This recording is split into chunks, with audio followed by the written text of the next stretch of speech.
2D drop shadows are a simple way to add an aesthetically pleasing visual effect to 2D objects within Vectorworks, saving you from having to export to a photo editing application to do so. Drop shadows can be applied to pretty much any 2D object or hybrid object with a 2D component. Text, plants, doors, windows, walls, lines, polygons, images, you name it. Drop shadows are an attribute, and so are controlled in the attribute palette. The small button on the left enables or disables them, and the button on the right controls the settings for the shadow.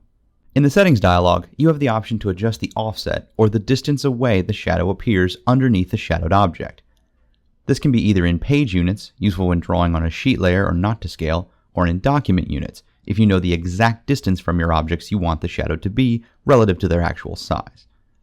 A quick note, anytime you make a change, you can hit the preview button to see how it affects your object before confirming the change.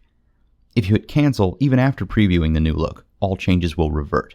Angle lets you set the direction the shadows lean, or inversely, where the light source is coming from.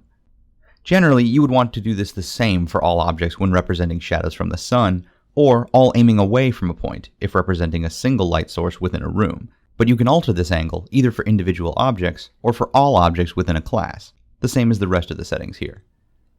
Color is black by default, but can also be adjusted to any color you like. This can give you an interesting glow effect when a bright color is used against a darker background. Opacity allows you to set the opacity specifically for the shadow itself. However, this opacity setting and the object's overall opacity are cumulative. So, the same opacity setting on a solid object will appear lighter if that object's opacity is reduced. Finally, in this dialog, you can elect to use the class drop shadow setting if you want the object to take on the class's shadow settings.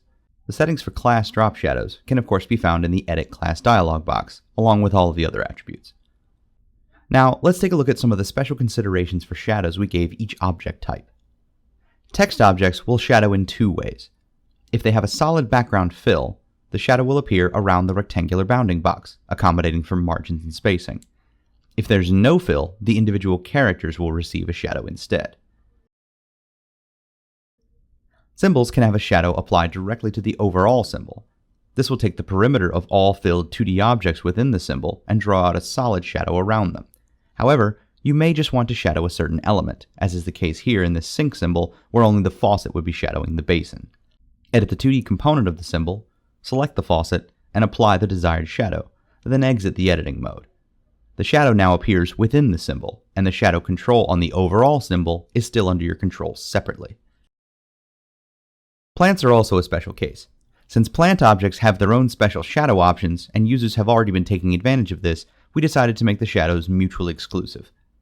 Plants can use the same shadow options specific to them as they did before, along with the document-specific control systems, and choose whether or not to use drop shadows too.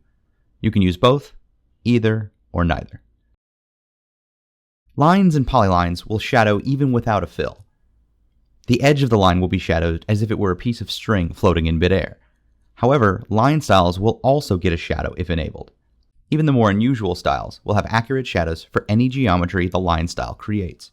Finally, images can receive a shadow for their overall square or rectangular boundary.